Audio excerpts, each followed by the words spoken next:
sonhos não a respeito da morte em si, mas de situações extremas, o sujeito voando, o sujeito nadando no mar alto, né? Situações extremas, na verdade. Né?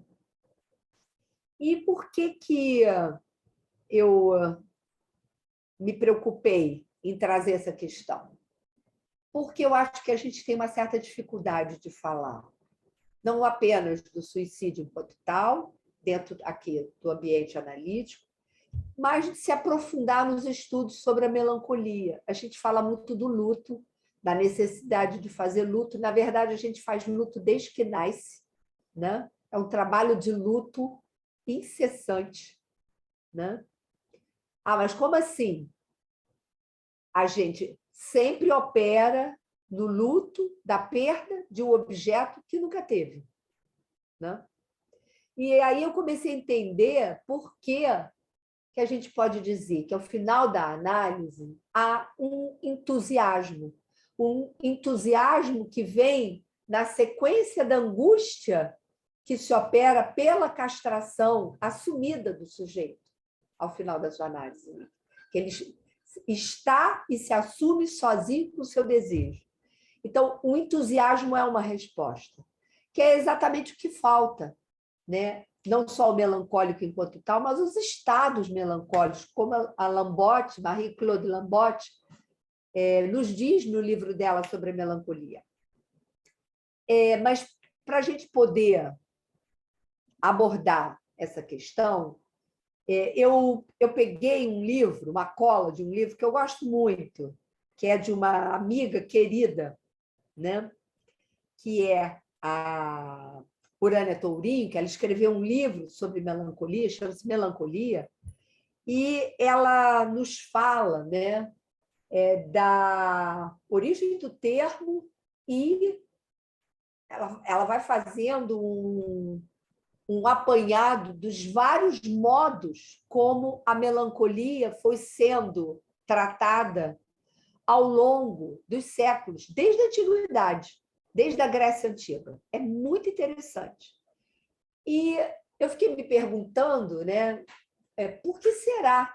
Porque talvez o que está no âmago do problema da melancolia é alguma coisa que toca a qualquer sujeito, né, que tem a ver com a dor de existir. E, muitas vezes, quando essa dor é insuportável, o sujeito pode, né, se não passar ao ato, fazer algumas práticas, que é isso que eu estava chamando dos esportes radicais, também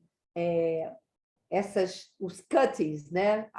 É muito comum em pacientes com transtorno alimentar, com distúrbio alimentar, que elas fazem esses cortes sempre em regiões pouco visíveis, na virilha, embaixo do braço, no cotovelo, no pescoço, né, que a gente chama cutting, do cortar, né, do se cortar. Por quê? Porque a dor corporal ela tem ela dá uma consistência para esses sujeitos. Essa dor é mais suportável do que essa dor que eles não conseguem nominar. Então, esse que a gente pode chamar de um sintoma, né, de se cortar, faz signo para o sujeito, portanto, sintoma, faz signo do quê? Do que para ele é inominável, mas através dessa representação corporal, o sujeito consegue, muitas vezes, evitar, né, a passagem ao ato. E existem outras, né?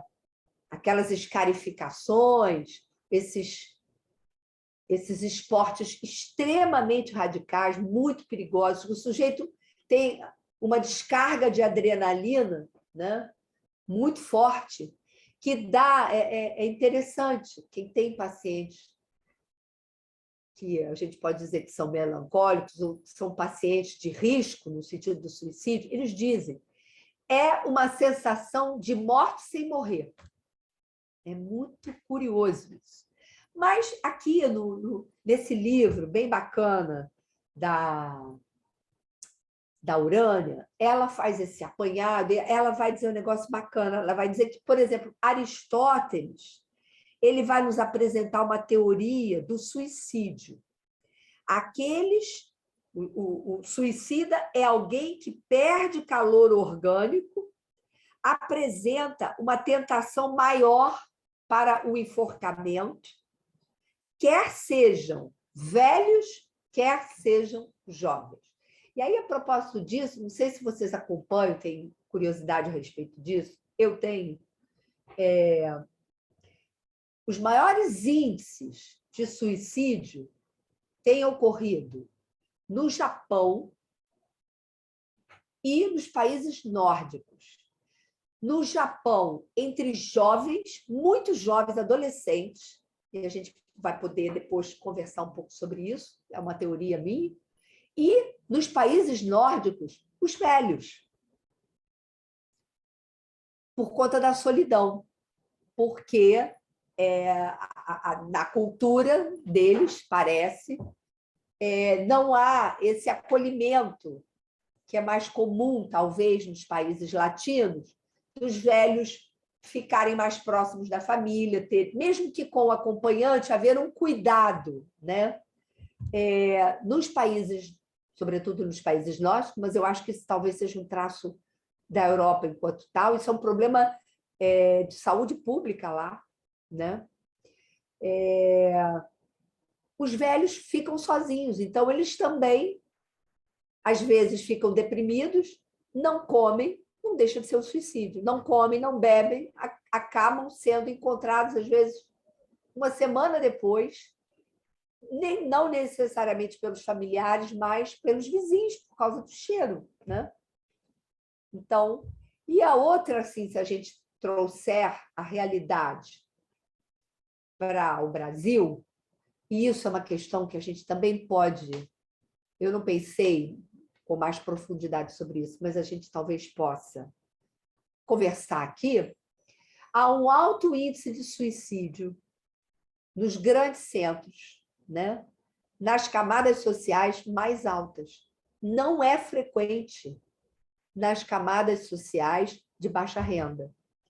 E a outra coisa, desses grandes centros, a gente pode apontar, sobretudo, não vou falar os outros, mas, enfim, são alguns, sobretudo, a capital federal, Brasília. Um alto índice de suicídio lá entre jovens, muito grande, que nem sai, né, na mídia, tão grande que é. Eu sempre que vou, eu pergunto às vezes para o Simil, pergunto para a Rosângela, como é que vai, né, a taxa de suicídio entre os jovens? Só cresce. Isso é uma questão que me causa espécie, como dizia o meu querido Celso, né? Porque qual é o fator aí coadjuvante, né, da classe social mais rica do ponto de vista financeiro, de acesso à cultura, de acesso aos bens materiais? Qual é a relação que existe entre isso e o problema do suicídio? Por que será que as camadas menos desfavorecidas, menos favorecidas é melhor, menos favorecidas, a gente não encontra um número tão grande assim de suicídio, a não ser que a gente queira considerar o aliciamento no tráfico, mas eu acho que a gente vai aí enveredar por outro caminho. Mas, então, a ideia é que a gente possa aqui falar um pouco de como esse significante, ou esses significantes, e a relação entre eles, suicídio, melancolia ou impossibilidade ou dificuldade de fazer o luto, podem estar ligados. Isso foi uma preocupação muito grande com Freud, mas antes do Freud, inclusive, Abraham, ele escreve um texto exatamente sobre o suicídio. E Freud, depois, trabalhando e discutindo com Abraham aquilo que ele colocou lá, foi em 1911, se não me engano, né, que ele escreve esse texto, nós vamos ver que o atentado sobre o próprio eu do sujeito intrigava muito, né, a Freud e seus discípulos. Mas, então, só para ilustrar, por uma questão histórica, né, eu vou fazer aqui a cola com a minha amiga. Então, ela diz assim: quando o calor se apaga de uma maneira abrupta, estou falando do Aristóteles, da teoria dele, a pessoa é levada a cometer suicídio, né? São estes os casos em que não foram notados indícios de gestos antecipatórios do ato. Isso é Aristóteles falando, que o sujeito não dá o menor sinal de que ele vai se matar e ele se mata. As pessoas às vezes dizem, né? Mas o sujeito parecia tão bem, não havia nada que indicasse que ele ia se suicidar. Desde o Aristóteles, vejam bem. E ele associa a questão que vocês já devem ter ouvido falar 1 milhão de vezes, a história da bilis negra, que exerce uma grande influência na psique, no caráter do sujeito. A possibilidade de ter bem dosada esta diversidade do calor e do frio é, portanto, de extrema importância, pois os melancólicos são pessoas excepcionais por natureza e não por doença. E ele vai dizer que a excepcionalidade está numa inteligência acima da média, numa capacidade de enxergar o que o sujeito comum não vê, como se ele tivesse uma perspicácia, né, para o mundo. E eu só posso entender isso como se ele se olhasse, ou melhor, ele olhasse o mundo estando retirado dele, né? Ele olha a cena do mundo, ele não está incluso no mundo, na cena, né? Depois, na Idade Média, no século XII, a escola de Salerno vai também trabalhar, se debruçar sobre a questão da melancolia e do suicídio. E aí vai dizer o seguinte: o melancólico é descrito como um sujeito medroso, desleal e de cor terrosa. A teoria dos humores predomina ainda, e a melancolia é considerada como decorrente do excesso de elementos secos e frios dentro do próprio organismo do sujeito. Que história é essa de seco e frio? Né? Eles vão dizer que a frieza é a frieza do afeto. E também, né, a dificuldade... São sujeitos que não choram. Uma coisa é a tristeza, onde você vê, onde você inclui a questão do choro. No sujeito melancólico, bom, segundo esses sujeitos aqui do século XII, esses sujeitos não choram. E, de novo, esse traço da extrema inteligência, da sagacidade, né, que colocam esses sujeitos numa posição, até por essa condição, apartada dos demais. São pessoas que têm muita dificuldade de fazer laço social. Depois fala do Paracelso e tudo mais, a questão da teoria dos humores, e aí vem uma coisa bem interessante, porque vai associar, né, na Idade Média, mais tardia, já chegando na Renascença, vai associar a teoria dos humores à astrologia, que veio através da ciência árabe. E aí vai dizer, e nós sabemos disso, porque Lacan coloca no Seminário 5 a imagem do Saturno devorando os filhos, vai dizer o seguinte: a influência de Saturno não é exercida em pessoas vulgares, mas sim em seres extraordinários, divinos, felizes ou acabrunhados pela mais profunda miséria. que é curioso. É no mito de Cronos que podemos encontrar uma maior explicação para essa vigência astrológica de Saturno nesses sujeitos. Cronos é o deus dos extremos, senhor da Idade de Ouro, mas também ele é triste, humilhado e infeliz.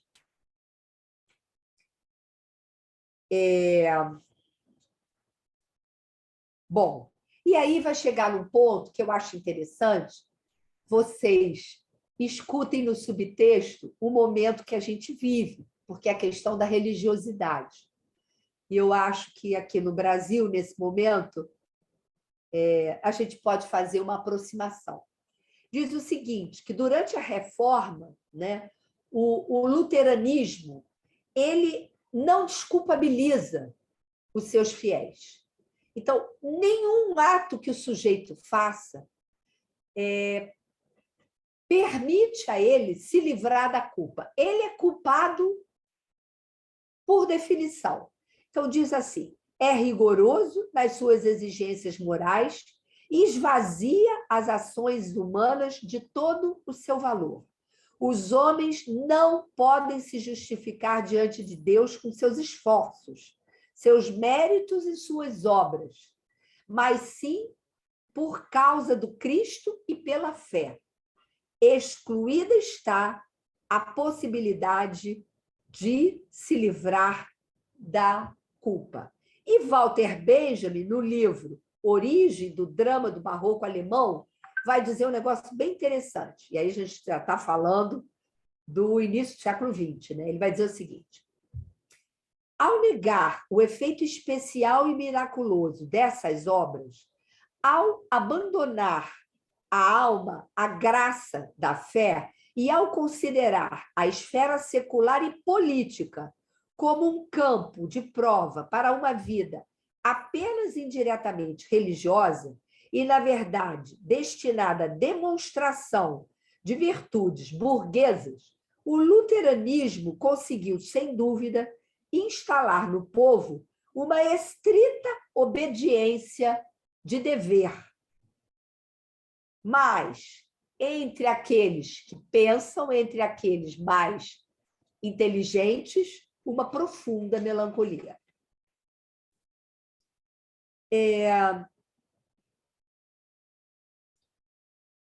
A gente poderia, inclusive, associar, né, a teoria da tragédia, né, como uma contrapartida da questão do luto. Mas esse capítulo eu não vou falar aqui para vocês, porque nem vai dar tempo.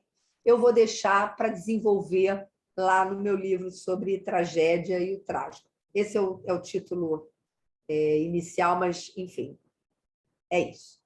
Depois, Michel Foucault, né, no classicismo, já no História da Loucura, que todos vocês conhecem, ele, no período compreendido entre os séculos XVI, XVII e XVIII, ele vai se debruçar sobre a problemática da melancolia. Para ele, o século XVI apresenta uma definição da doença a partir dos sintomas e de um, como ele bota entre aspas, princípio de explicação oculto no próprio termo que o designa, a questão da melancolia. Os sintomas correspondem às ideias delirantes sobre si. E se vocês forem ler lá, o que quer dizer isso, essas ideias delirantes sobre si? É essa instância crítica extremamente feroz, né?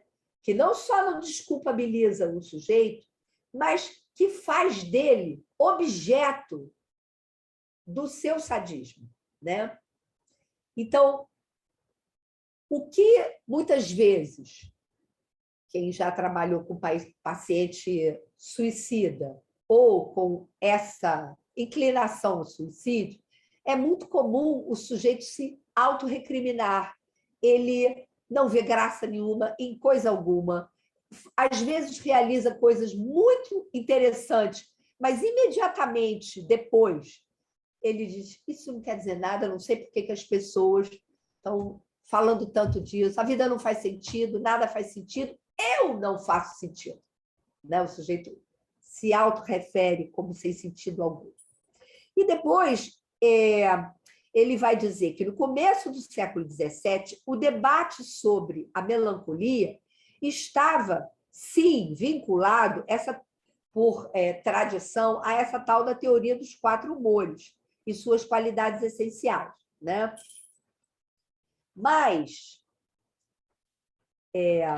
eu vou dar um pulo e vou passar para o que eu escrevi aqui, que eu acho que é interessante, que já é chegando ao Freud, né? E ele, até mesmo nos seus rascunhos, eu vou falar aqui para vocês, no rascunho G, de 1895, no rascunho N, de 1897, das correspondências dele, da correspondência dele com Fliess, ele vai se debruçar sobre a questão do suicídio, né? É, na verdade, nessa correspondência que a gente vai encontrar a primeira teorização dele sobre a melancolia e as suas teorias sobre a questão do suicídio, né?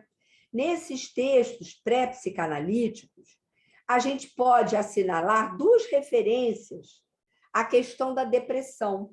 No artigo Um Caso de Cura pelo Hipnotismo, ele fala sobre isso, né? Também vamos encontrar referências à depressão periódica, etc., né?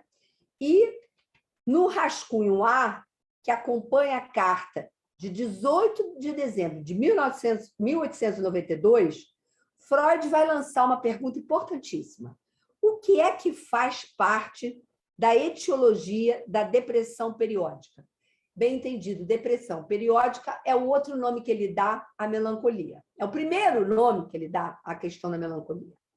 E ele responde: a depressão periódica, isso nos primórdios, tá? É uma forma de neurose de angústia que, fora desta, manifesta-se em ataques de angústia e fobias. Esta resposta é um marco dos seus primeiros estudos sobre a questão da melancolia. Bom, em 1905, relatando o caso Dora, Freud percebeu que a questão do suicídio só poderia ser abordada a partir do que, bem mais tarde, em 1915, 17, ele desenvolveria no seu texto Luto e Melancolia. Ele dirá que o luto patológico, causador de sofrimento psíquico, é já um processo de agressão dirigido a um outro. Mas esse outro, bem entendido, está no próprio sujeito, né? Bem, em 1901, no texto sobre a psicopatologia da vida cotidiana, Freud nos alerta de que o suicídio não intencional poderia ser colocado na ordem dos atos falhos, onde o sujeito se equivoca no ato acidentalmente e inconscientemente. São atos de violência autorreferenciados. E tanto estes quanto os suicídios intencionais, conscientes, estão submetidos, evidentemente, à pulsão de morte. Em Reflexões para os Tempos de Guerra e Morte, de 1915, ele vai dizer que o homem tem dificuldades para lidar com o perecimento, negando a morte através de vários mecanismos de defesa. A morte está sempre no outro, e o medo que dela se tem é fruto do sentimento inconsciente de culpa.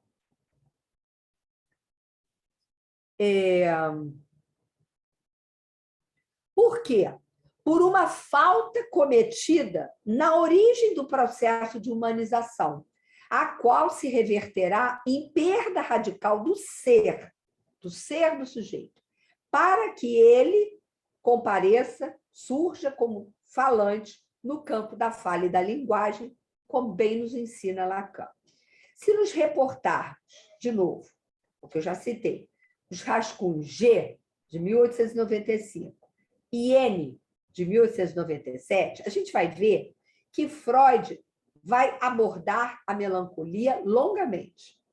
No primeiro texto, esse rascunho G, ele relaciona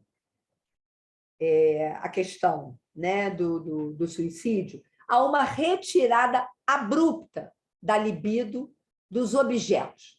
E no segundo texto, no rascunho N, ele vai dizer que o desejo de morte, né, está recalcado. Que desejo de morte? O desejo de morte sobre os pais. Se estes morrem, a melancolia viria por culpa e punição.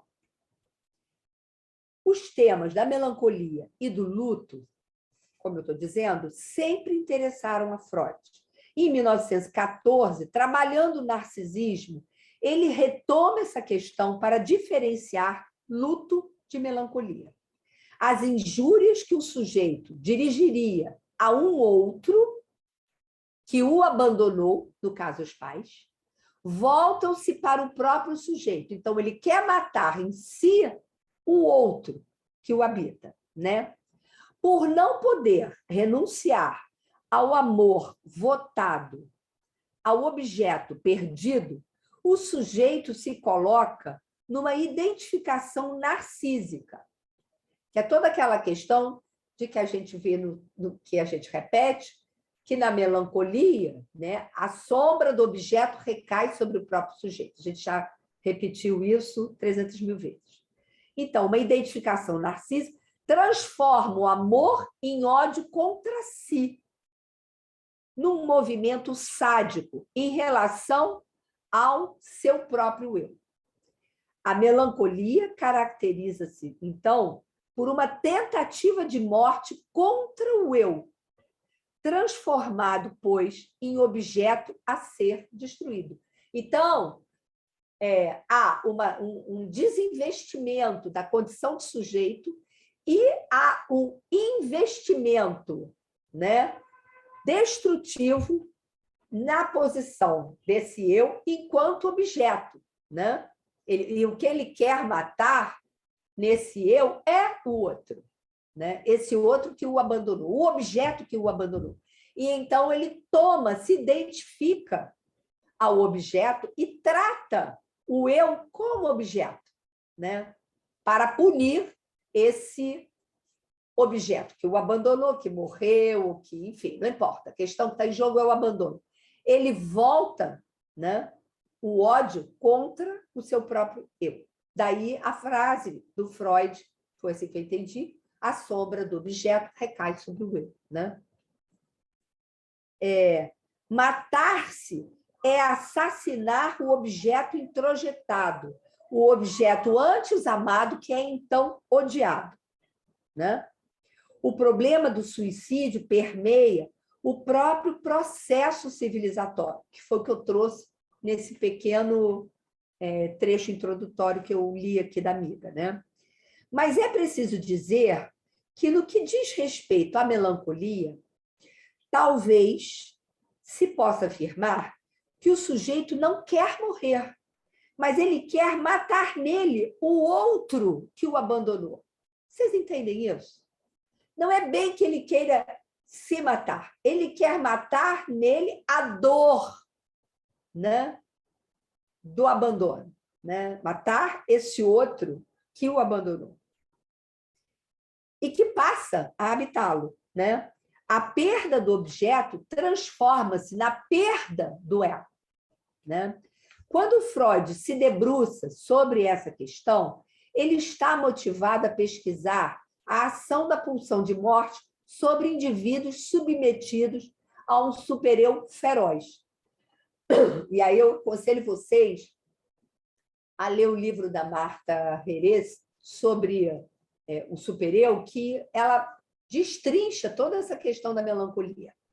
Enfim, não pude trazer aqui, porque a gente tem muito pouco tempo, não pude trazer, mas quem sabe numa outra oportunidade, ano que vem eu não vou dar seminário, mas talvez eu queira fazer um curso para trabalhar essa questão do suicídio associada à melancolia associada a um luto mal feito, que às vezes acontece, né?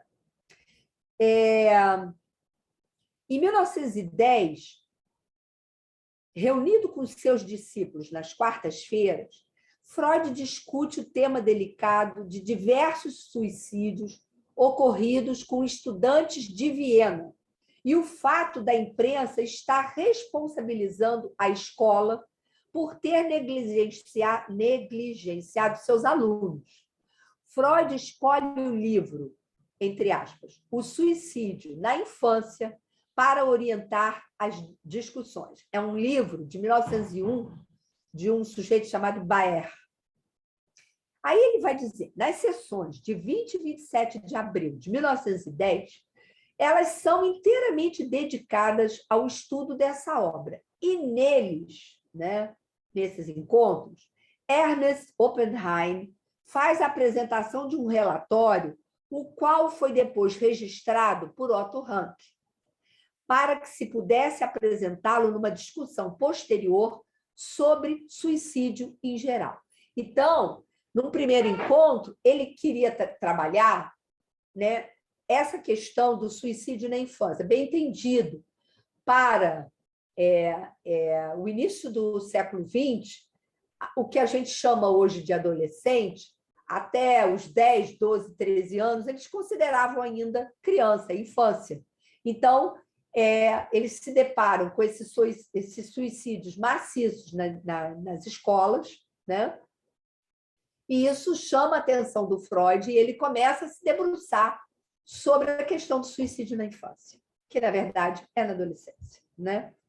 O livro permitiu que se observasse a estreita relação entre a experiência edípica, sexualidade, estados depressivos, história pessoal na abordagem do suicídio.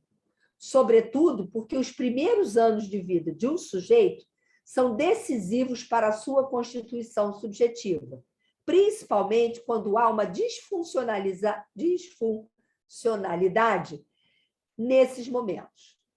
E a Marie-Claude Lambotte, no livro dela sobre a melancolia, ela vai falar da impossibilidade do sujeito, o melancólico, tomar a imagem que lhe devolve o outro como sua. É como se ele infinitizasse a sua imagem no espelho, né? Por um desvio de olhar do outro. Então, ele tem sempre que voltar a essa cena da queda. Ele carrega dentro dele a queda do objeto, né? Do objeto que ele nunca foi, é bom que se diga. Os casos de suicídio na infância, embora menos comuns, são altamente informativos disso, né? Disso que eu acabei de falar. O Oppenheim diz que o suicídio infantil é significativo de grave distúrbio e, quando não ocorre o suicídio precocemente, ele pode vir a acontecer na idade adulta. Fica essa marca do abandono e o sujeito não consegue simbolizar, no fundo é isso. Eu comecei dizendo, meio que em tom de brincadeira, mas é sério, que nós, né, os neuróticos, somos enlutados, né? A gente passa a vida tentando, de fato, né, realizar o luto. Ah, mas como assim?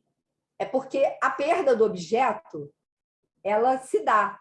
E nós colocamos imediatamente os objetos substitutivos. Nós conseguimos fazer isso, né?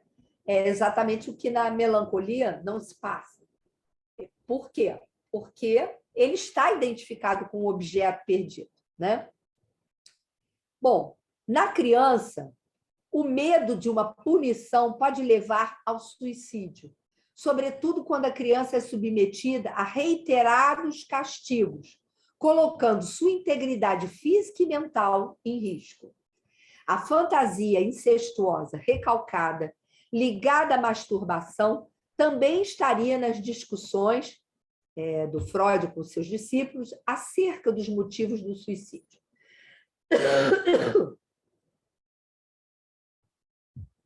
Eu já vou acabar. Instado pelos seus colegas e discípulos, Freud escreve o texto Contribuições para uma discussão acerca do suicídio em 1910, onde a questão da melancolia estará presente em posição central, servindo de base ao estudo aprofundado que ele fará depois, em 1915, 1917, que é o texto de Luto e Melancolia. Neste último texto, no Luto e Melancolia, já estou terminando, ele vai dizer o seguinte, abre aspas, a análise da melancolia mostra agora que o ego só pode se matar se, devido ao retorno da catéxia objetal, puder tratar a si mesmo como um objeto, se for capaz de dirigir contra si mesmo a hostilidade relacionada a um objeto e que representa a reação original do ego para com objetos do mundo externo. Se formos pensar na leitura lacaniana, e eu vou deixar para trabalhar a questão do Hamlet, a questão da melancolia, na próxima aula, que é em novembro, então, se a gente for pensar na leitura lacaniana de Passagem ao Ato, do suicídio, a gente vai ver que a via de identificação narcísica ao objeto cria o caminho para a melancolia. A identificação melancólica proposta por Freud será retomada por Lacan como identificação absoluta, maciça, ao objeto A em queda. Eu vou ficar por aqui.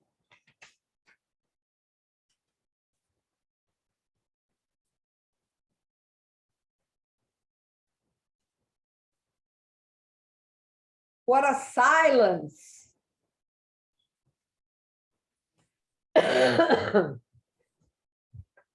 Vamos lá, Tereza. Eu me inscrevi no chat, mas acho que Tereza... É que eu estava olhando só as mãozinhas. Desculpa. Eu não olho o chat, eu sou uma desastrada mesmo. Peraí. Não, a Flávia, aí tem opção de mão. Eu fiquei toda atrapalhada. Pode falar. É porque, assim, o meu comentário é do início da apresentação da Tereza, então talvez seja interessante que eu coloque, né? Tereza, porque quando você começou, eu acho que não tinha gravado, e foi muito interessante você falar desse sujeito distraído, né? Eu gostaria que você comentasse um pouco mais, até porque não estava sendo gravado, e eu fiquei pensando nesse inconsciente que pega a gente distraído, né? Que uma distração do inconsciente se coloca nos atos falhos, enfim, né? Gente, aí eu vou... Desculpe, Márcia, porque eu vou falar também do distraído. Então, eu gostaria de entrar agora só para pegar essa coisa. O resto eu não falo. Tá, o que eu ia pedir para a Tereza comentar mais sobre essa distração. Tá. Deixa eu acrescentar, então, o que me ocorreu quando eu ouvi o distraído. Me ocorreu que a traição é própria de todo sujeito, no sentido da tradução, no sentido do véu que vela a coisa. Exato. E quando eu ouvi você falar do sujeito distraído, um sujeito exposto ao nu da coisa, né? E aí você falou de dois suicídios. Aspirado.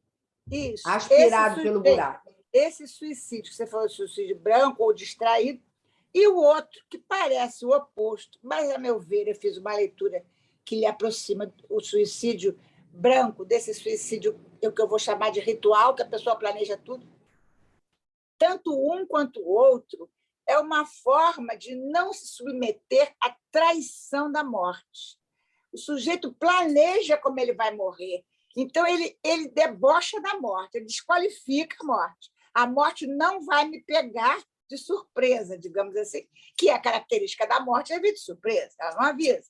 Tem até aquele livro da Evidência da Morte, que ela não manda carta, né?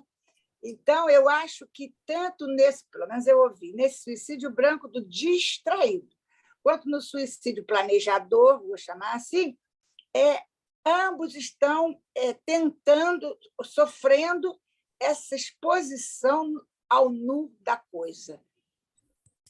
Eu só gostaria de acrescentar, Tereza, Joselita, desculpa, só um instantinho. Eu gostaria de acrescentar nesse planejamento, né, o que falha, né? Porque muitas vezes o que está planejado pode falhar. E aí a chance. Eu contei para vocês na aula anterior, que eu não vou poder contar aqui. Sim, mas, enfim, né? ter alguma outra chance. Né? Obrigada. É interessante, é uma outra chance, como eu tinha dito, quando o sujeito escapa. O Lacan fala isso, que é curioso. Ele não tinha o menor receio de receber suicidas. E ele conta... pronto, eu vou contar o caso clínico do Lacan. Ele conta o caso, não me pergunte onde, mas ele existe o caso. Ele conta que uma mulher pulou do seu apartamento com o filho, e o filho amorteceu a queda. Morre a criança, mas a mulher não. Sempre quebra toda, mas não morre. Isso está numa temporada com Lacan. É numa temporada com Lacan, exato. E ele aguarda, ele paquera uma moça na sala de espera e aguarda lá embaixo do café, sei lá, e aí sai, pega uma carona, alguma coisa assim, e ele pergunta: quanto tempo vocês... Aí ela conta da tentativa. Isso. E ele diz que, a partir daí, né, essa mulher se estabiliza. Ela se torna outra. Ela não é mais aquele objeto que ela queria matar nela. Ela nasce, como a Tereza também falou na outra aula. Ela não renasce, ela nasce. Né?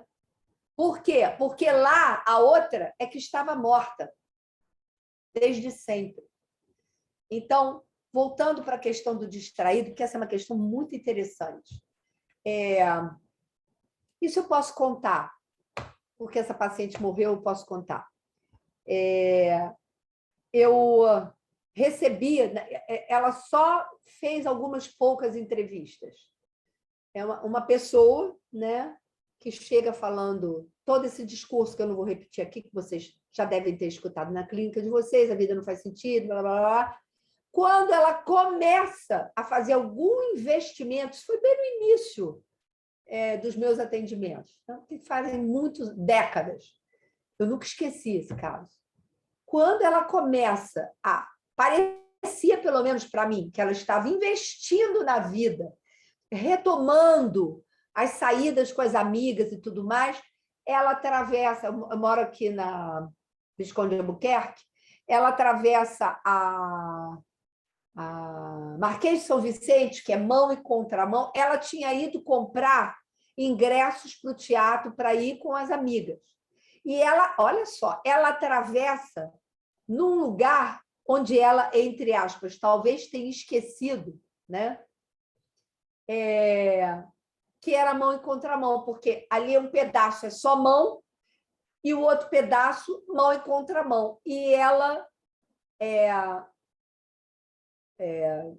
distraída, provavelmente, foi pega por um ônibus. Eles encontram ela com os bilhetes do teatro. E o filho dela dizia: mas a minha mãe não queria se matar. Olha só, ela foi comprar os ingressos para ir ao teatro à tarde com as amigas. Minha mãe não queria se matar. Ela não se matou. Isso foi uma distração. Por isso eu trouxe o significante. Então, são atos impensados, mas a marca da morte está tão profundamente colocada nesses sujeitos que eles se distraem com muita facilidade. É um atropelamento. Aí eu contei uma história também, né? Da pessoa que estava com headphone e uma semana antes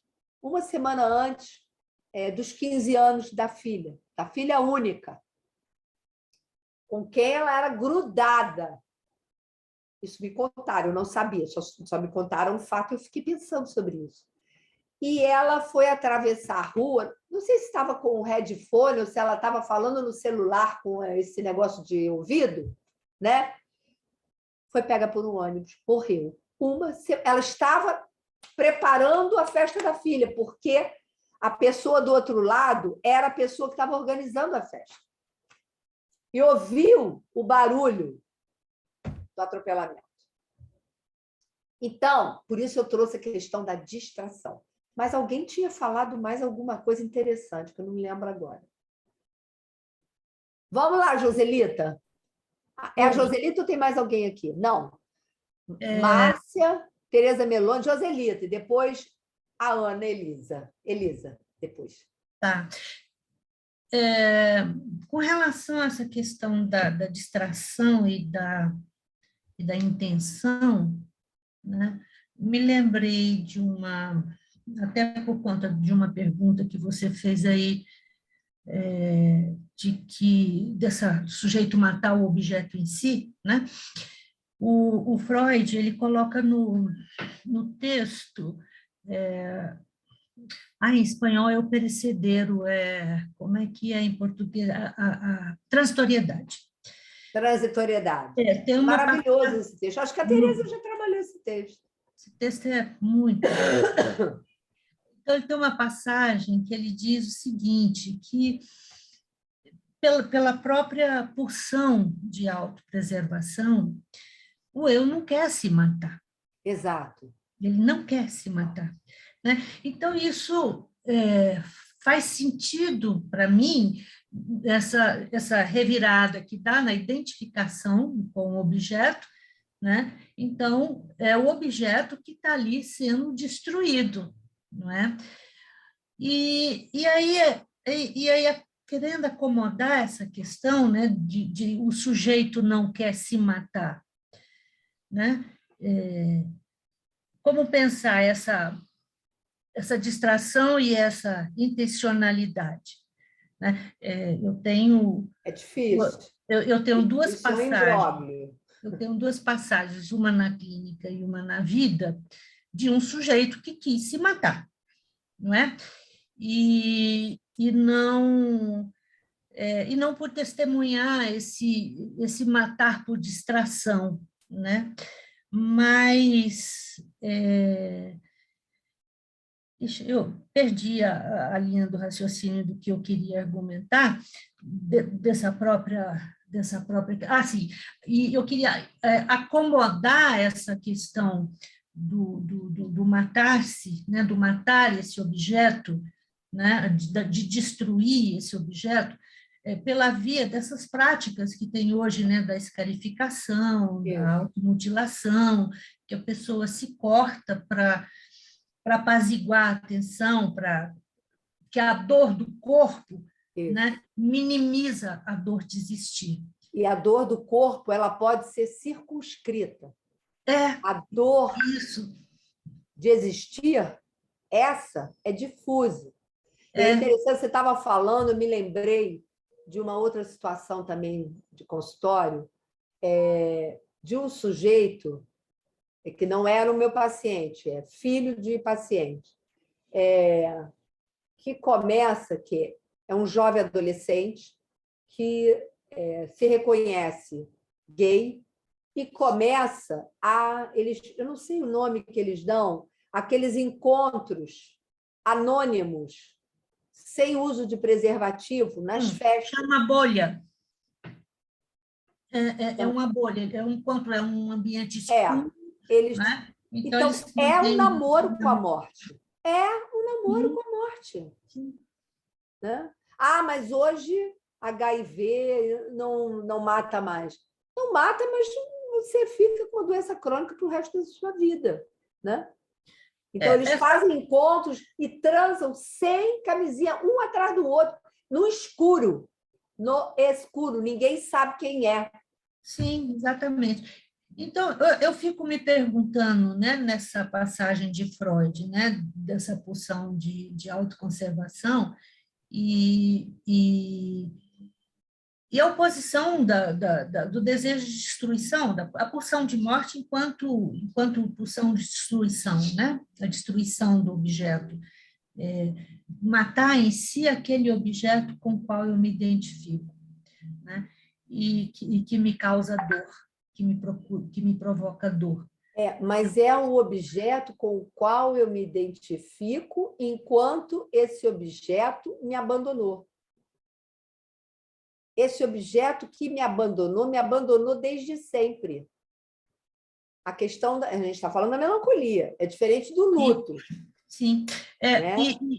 E eu penso o seguinte, uma diferenciação da perda entre o abandono, que aí eu vou inverter o que você falou do objeto que me abandonou, do objeto que eu não consigo abandonar, que me faz pensar na impossibilidade desse luto. Porque a perda é um fato do destino. Nós vamos perder, todo mundo perde por qualquer motivo, um acidente, a morte, etc. e tal. Essa perda já está inscrita lá desde a origem, né? Isso acontece. Agora, esse objeto perdido, né? e que eu não reencontro e que eu gostaria de tê-lo ou sê-lo, eu não consigo abandoná-lo, porque eu acho aí que há um movimento de uma atividade do sujeito, e não de uma forma passiva, de separação. Né? Agora, eu não queria viajar muito nisso, não, porque eu queria fazer uma relação, talvez, não sei se você vai abordar isso, né? Quando você cita Brasília, para quem não me conhece, eu sou de Brasília, realmente o índice de suicídio, né, na classe média alta, na adolescência, instalado, inclusive nas escolas, né, particulares, e acontecendo frequente, um atrás do outro. Final do mês passado, foram 2 suicídios seguidos, né? E um muito próximo. Então, eu queria tentar entender pela via do discurso do capitalista. Como é que vai se dar a organização psíquica nesse discurso, da determinação desse discurso capitalista, principalmente com os jovens. Isso. E tem mais, a pandemia acirrou isso muito. Por quê? Porque a convivência na família fez aparecer, né, sintomas que estavam disfarçados porque os pais não estavam em casa. Verdade.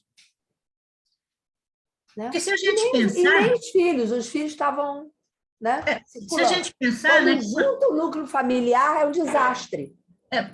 Qual é o tempo? Por exemplo, um dia útil, né? O tempo que a gente fica em família. 8 horas de trabalho, não sei quantas horas na escola. Então, o tempo de juntamento dessa família, né, antes da pandemia, diluía essa tensão. Mas a questão mais grave, Jô, é que eu acho que não é só isso, não é porque ficou junto que apareceram os sintomas, não é só isso, é isso também.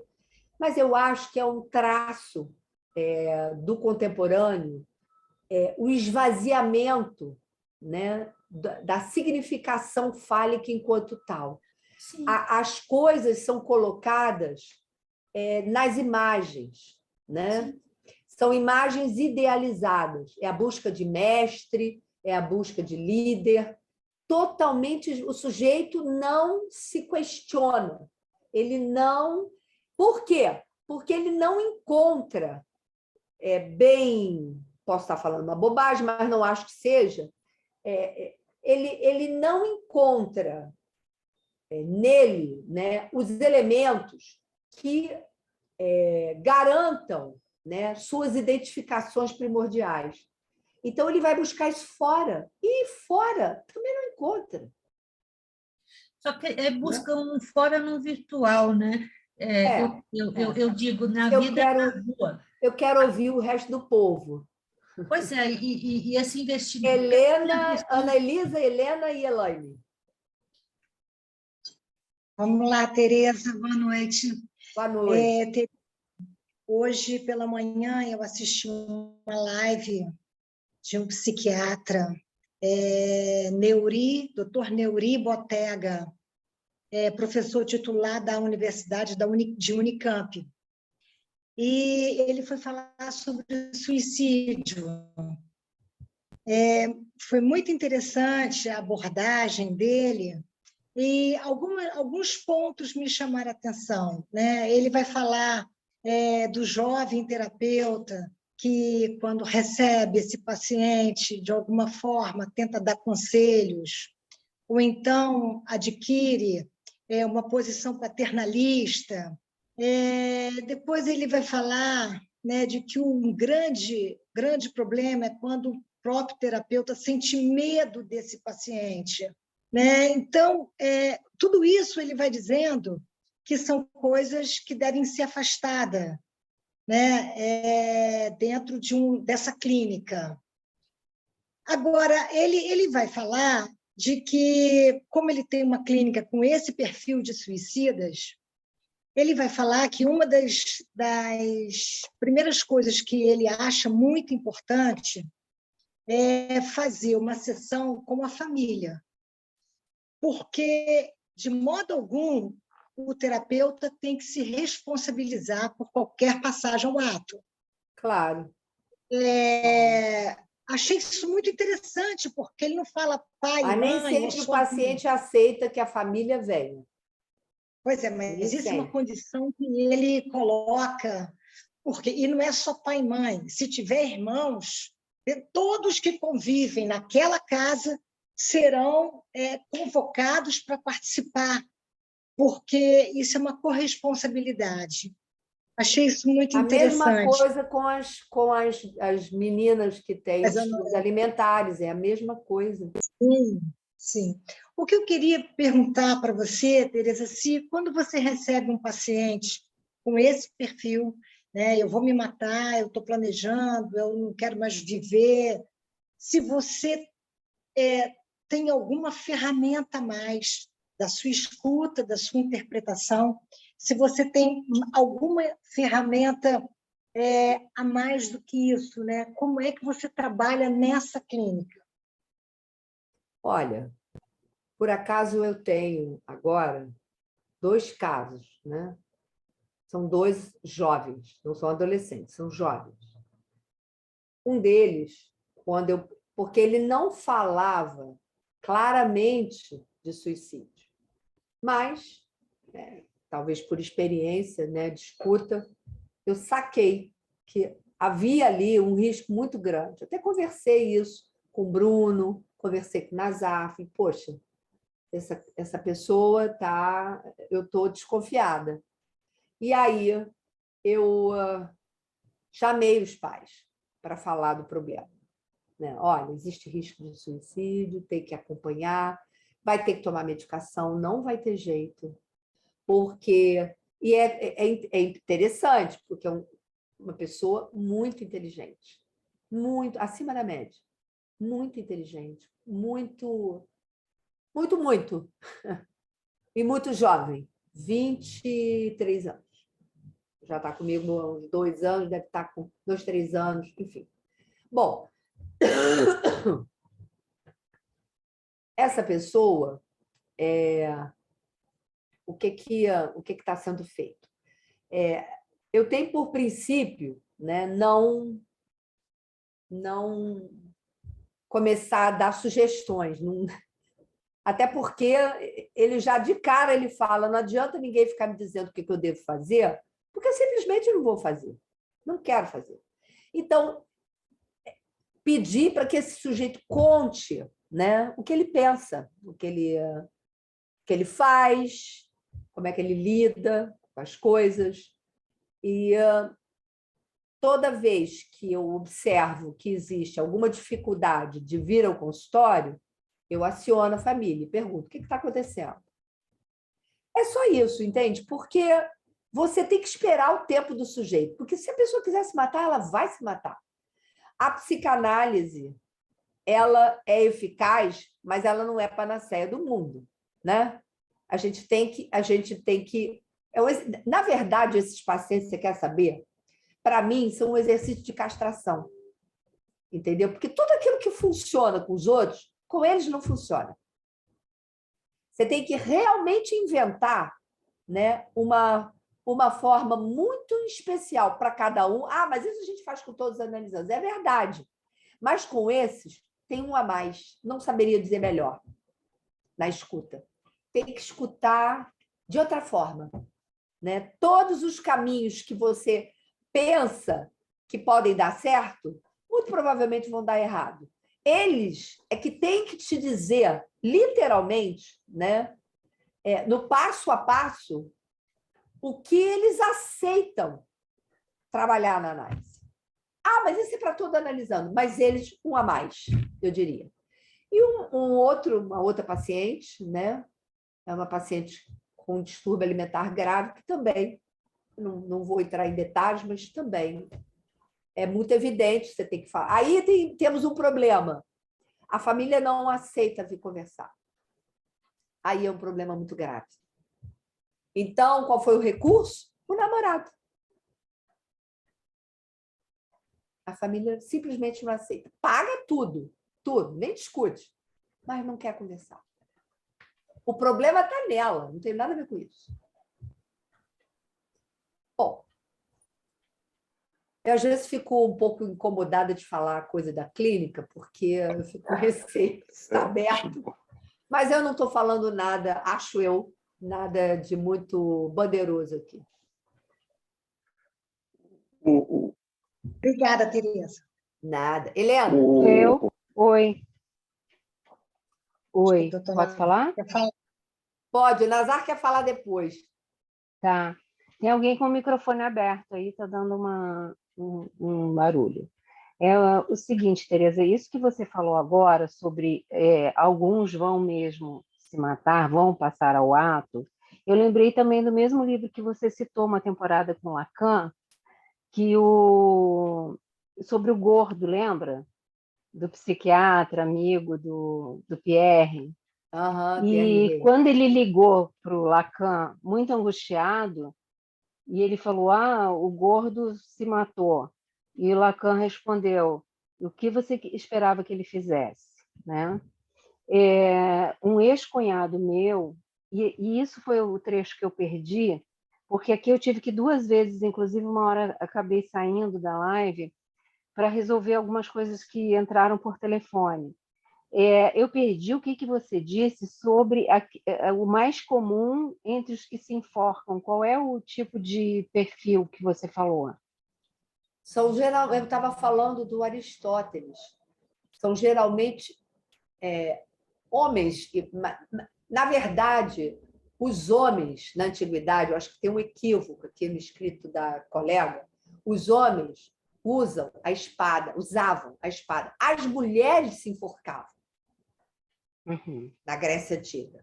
Era uma característica das mulheres. As mulheres se enforcavam, porque era uma desonra para um homem se enforcar. Os homens usavam a espada, que é o símbolo da virilidade, da masculinidade, na Grécia Antiga. Né? Sim. Então, era uma questão... Ele diz que são sujeitos... taciturnos, né? Mas o traço, e é muito legal isso, são pessoas extremamente inteligentes, acima da média. E já se colocam... Por quê? Eles têm um olhar diferente para o mundo. Tem um olhar diferente. O mundo está aqui e eles estão alhures. Assim, dá uma imagem para vocês. Então, eu só queria falar rapidamente, um ex-cunhado meu, que era a pessoa mais engraçada do mundo. A minha irmã já tinha se separado dele, mãe da minha sobrinha, ele é pai da minha sobrinha. E ele preparou tudo, isso que você falou, né? Ele preparou todo o ritual e houve uma falha. Ele foi no domingo à tarde ao consultório dele e um contador estava lá. E falou para ele, olha, eu vim aqui sem avisar nada, que eu vim fazer tal coisa aqui, estou olhando. Ele voltou para casa, isso a família só soube depois. No domingo seguinte, ele repetiu todo o ritual. E ele se enforcou. E ele era uma das pessoas, eu gargalhava com ele. Nós íamos a shows tipo Jô Soares, assim, e parecia uma galinha cacarejando, e eu chegava a rolar quase para o chão do teatro, rindo dele, da gargalhada dele, uma pessoa que parecia Eu acho que o muito. Jô era melancólico. Eu não tenho direito de fazer diagnóstico de ninguém que não tenha deitado no meu divã. Mas eu acho que ele tinha uma melancolia. Ele tinha um humor muito específico, que é muito comum nos melancólicos, um humor ácido, né? Cirúrgico, na crítica. Né? A característica desse meu ex-cunhado era essa também. Ele tinha um senso de humor, mas sempre rascante. Isso. E uma coisa que me veio no momento em que eu recebi a notícia do suicídio, ele viveu para praticar o ato. Porque aí foi assim, eu revi a vida dele, assim, para justificar o ato. Então tem casos em que realmente a pessoa vai fazer e não adianta. Obrigada, tá, Tereza? Nada. Vamos continuar no mês de novembro, minha última oportunidade de falar para vocês esse ano. É a Elaine depois do Nazar. Olá, boa noite. Boa noite. Boa noite, Tereza. Boa noite. Então, eu fiquei pensando aqui, enquanto você falava, né, falava da melancolia, fiquei pensando um pouquinho no que aparece na minha clínica, né, que, assim, a maior parte dos pacientes aparecem com a dita síndrome do pânico, né, a crise de angústia. E aí, um dado momento, quando você fala em distração, eu fiquei pensando assim, muitos pacientes, se não todos, utilizam o recurso de falar com alguém quando acham que vão ter algum tipo de crise, né, de angústia. E aí procuram esse recurso, ligam para alguém, ou então tentam se distrair de alguma maneira. Eu fiquei pensando, o que você acha sobre isso? Se você acha que tem alguma coisa a ver com a ideação suicida. Eu acho que tem. Aliás, Freud diz isso. Ele diz exatamente isso. Ele fala das neuroses de angústia, né? Na verdade, né? Bom, como é que eu entendo a crise de pânico? Que as pessoas chamam de crise de pânico, né? A angústia está a mil. A experiência da angústia desse sujeito é uma experiência de morte, né? Por exemplo, paciente fóbico. Tem uma paciente minha que ela não entra num elevador de jeito nenhum, de modo algum. Se tiver um prédio com 12 andares, ela vai subir os 12 andares e não adianta. O marido já tentou entrar com ela, ela começa a se bater, ela não suporta, ela tem uma fobia muito grave. E não é só de elevador. Depois eu poderia... É de elevador, é de entrar em túnel também. Então, assim, é algo que esses sujeitos não conseguem simbolizar. Na verdade, ele justamente, esse abandono do objeto perdido, para que o sujeito possa ser, né, sob o modo do significante, né, ser sujeito, estar no campo da fala e da linguagem, ele não abandona completamente. Qual é o outro nome de Das Ding? Desejo da mãe, né? Então, são sujeitos que estão na boca do jacaré. A boca do jacaré pode ser representada, lembre-se do Pequeno Hans, de várias maneiras, né? Então, são sujeitos que se veem objeto desse outro. Bom, pelo menos essa é a minha leitura bem rasteira aqui para te responder. Então, eu acho, sim, que, às vezes, diante de uma situação extrema, eles podem, inadvertidamente, né, passar ao ato, numa insuportabilidade. Né? Eu acho interessante também, porque em alguns casos eles se desligam, assim, desmaiam, né? Tem alguns casos onde esses sujeitos desmaiam, e aí eu meio que penso essa relação com a morte mesmo, né? Com a... Sim. Não sei exatamente, mas assim. E é muito interessante, porque sempre tem um traço de melancolia. Sempre. Nazar. Eu penso que é um tema rico e eu acho que tem que falar mais vezes sobre isso, que não dá para dizer que é isso aqui, mas na sua fala o ponto eu achei interessante, que parece que ultrapassou um pouco aquilo que é dito, quando você fala o sujeito quer se livrar da dor do abandono. Isso. Porque o Freud ele vai dizer que o Freud chegou a um dado momento que ele não quis mais saber do tema suicídio. Ele deixou de lado, porque ele começou a perder muitas pessoas próximas, amigos próximos, médicos, psicanalistas, muitos psicanalistas suicidando. Mas ele vai dizer que o sujeito que coloca um fim na própria vida, ele próprio não quer se matar. Ele Exato. quer se livrar de uma dor, que você nominou dor do abandono, de uma angústia, né? Ele quer se livrar de uma angústia. Isso. Uma angústia terrível, assim, que toma e aí, por acréscimo, ele acaba indo. Eu acho que depois vai ter que trabalhar a passagem ao ato, né, do Vamos fazer seminário de angústia. E agora, quem quiser se aprofundar um pouco ou enriquecer, tem uma vez eu participei de um debate em Brasília com um dos coordenadores da Unicef,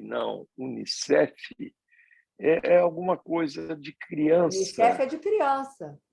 Então, a Unicef é um representante no Brasil e que eles têm, inclusive, um atendimento online com personagens que chama Bia, que atende pessoas com ideações, com angústia de suicídio, essas coisas.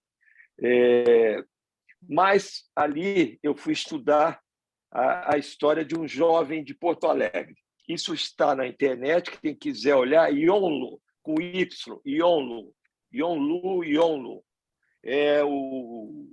O nome artístico, era um menino brilhante, morou na França, a mãe uma psicanalista, isso tudo está escrito, documentado, e foi feito um filme sobre ele.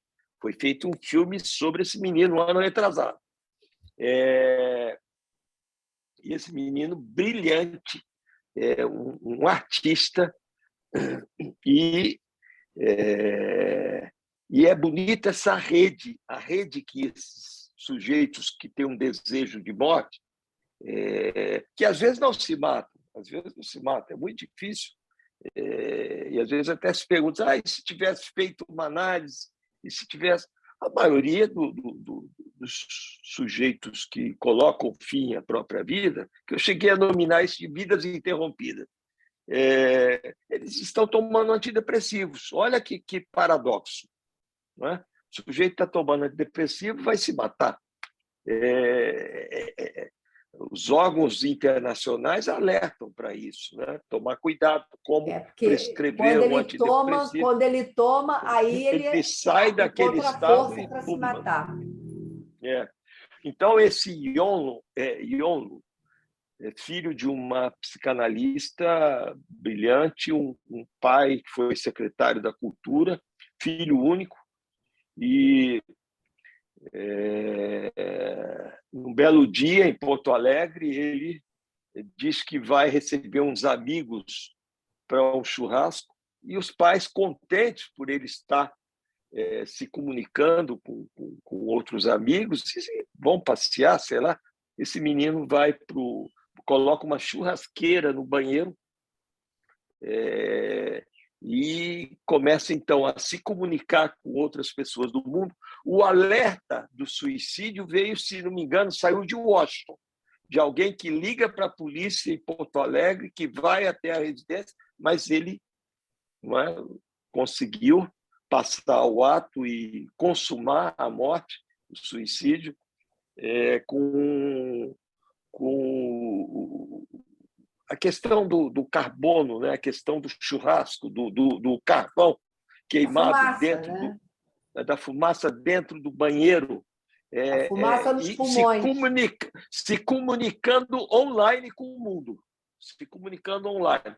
Foi feito um filme com música dele, inclusive, chama Ionlu, é YONLU.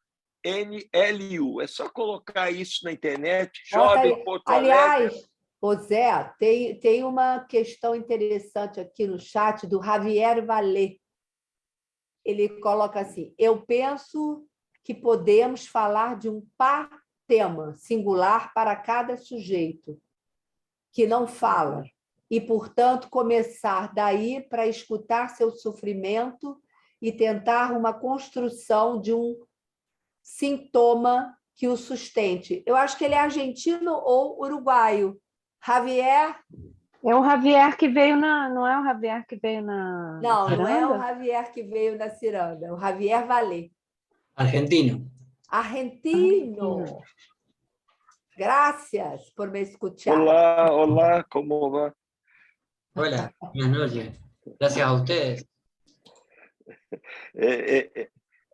Hoje, quando eu me dirijo a um colega da Argentina, eu já não pergunto bem, porque tudo bem, porque eu recebi em um mês 3 respostas, com gargalhadas, né? Pô, vocês brasileiros falam tudo bem, nós aqui estamos muito mal.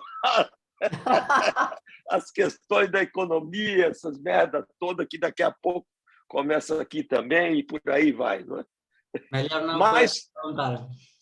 Mas esse filme, esse estudo desse menino é uma das coisas esplendorosas, porque era comunicação pela via da rede, pela internacional. E ele faz um churrasco dele próprio, uma coisa exatamente assustadora. Ô, Javier, você não quer falar um pouco silencioso. mais do que você escreveu? Você não quer falar um pouco mais do que você escreveu aqui? Que é interessante. O que você pensou sobre isso? Falo en español, ¿puede ser? Pode. Bien. Simplemente cuando Ana Elisa preguntó, bueno, y vos, Teresa, comentaste tus casos, pensaba en ese momento tener, que es cuando más presente tenemos que tener con el sujeto que no habla, que todo su mundo simbólico y su verdad va a estar construida de una forma mucho más singular que alguien que tuvo acceso a un simbólico común. Por tanto, es cuando más tenemos que cuidarnos de la pretensión del furor curandis, que también habló Freud, ¿no? De la pretensión de salvar o de apurarse a dar una respuesta sanadora o guiar una cura, ¿no? Escuchar mucho y muy atentamente para poder comprender cómo está armado ese sufrimiento que lo tiene en una alienación delirante, digamos, que es lo que vos señalabas también, ¿no? De una melancolía. Pensaba estas cuestiones y, bueno, traté de resumirlos en esa frase que escribí. Você tem toda a razão, na verdade. Eu acho que a particularidade dessa escuta é levar o sujeito a falar e, eventualmente, né, abrir a ele a possibilidade de matar a coisa nele, ao invés de se matar, de fato. Não matando a coisa nele, se matando, mas se separar da coisa, é isso que eu quero dizer, né? Que é essa toda a questão, né? Agora, tem um outro ponto que eu quero falar de uma próxima vez, vai ficar tudo para novembro, encontro de novembro, que é a questão do suicídio assistido. É uma questão da nossa contemporaneidade. Na Suíça, e eu acho, pelo que eu sei, não é só na Suíça, tem outros lugares na Europa, não sei se nos Estados Unidos tem, o suicídio assistido, né? pessoas com doenças terminais ou que são muito velhas, não têm parentes, não têm quem se ocupe. E essa é uma questão. É uma questão que eu acho que nós analistas, a gente não fala disso, né? O suicídio assistido como se o sujeito dissesse: a vida que eu tive foi boa o suficiente, esta vida não me pertence. Que a gente pode entender também, e eu tenho um caso na família, né? Daquelas pessoas que viveram muitos anos com seus companheiros e quando perde o companheiro, o sujeito perde o interesse pela vida, né? Adoece ou, no caso de um familiar que faleceu hoje, um tio meu, um tio muito querido, quase que eu não dou a aula hoje por causa disso, que eu fiquei bastante mexida. Ele perdeu a mulher no final de dezembro e ele, de lá para cá, ele fez um processo de demência gigantesco. Então, morreu dormindo. Isso é uma forma de suicídio? É uma questão, né? Isso é uma questão. Eu não vou dizer nem que sim, nem que não. Eu acho que isso é uma questão. Então, a nossa contemporaneidade, o isolamento das pessoas, a falta... As pessoas conhecem um monte de gente na internet, nos lugares, mas não há convívio. Nós perdemos o elo, o convívio. E talvez isso, nessas duas pontas, que são a adolescência, que a gente sabe que tem uma frequência grande, né, por conta do luto da infância que precisa ser feito, né? E hoje, na nossa contemporaneidade, o suicídio de idosos ou a morte assistida, eu acho que a gente precisa se questionar melhor sobre isso. Não estou querendo uma resposta, eu acho que a gente precisa pensar sobre isso, porque a tendência é isso aumentar. Tem um livro que eu gosto muito, do Norbert Elias, que é um livro pequenininho, Elias, chamado Envelhecer e Morrer. É pequenininho, é maravilhoso, que fala do abandono na velhice, que fala da falta de perspectiva. Então, se o sujeito não morre porque se matou, ele faz uma doença grave e em pouco tempo morre. Enfim, é isso, gente. A gente podia ficar conversando aqui muito mais, mas acho que já está tarde. É verdade. Também acho. Tereza, Oi, querida. Posso falar rapidinho? A propósito do que o Nazar trouxe, o meu trabalho para a jornada clínica esse ano era a respeito de um suicídio em Porto Alegre, mas de outro caso, e que é muito interessante. Aí eu vou pensar em alguma possibilidade de apresentar, já que eu não pude apresentar na jornada que eu estava sem voz. Bacana. Tá? Eu estou com vontade de fazer ano que vem não um seminário. Eu queria fazer um curso compacto, porque, como eu já disse, eu quero escrever sobre luto e melancolia e a questão do suicídio. Mas isso ainda está no projeto. Tomara. Um mês. Uma ótima ideia. Beijo. Tchau, muito obrigada. Já estou inscrita. Beijos. Tchau. Boa noite. Boa noite. Boa noite, Javier. Boa noite, obrigado. Eu que agradeço.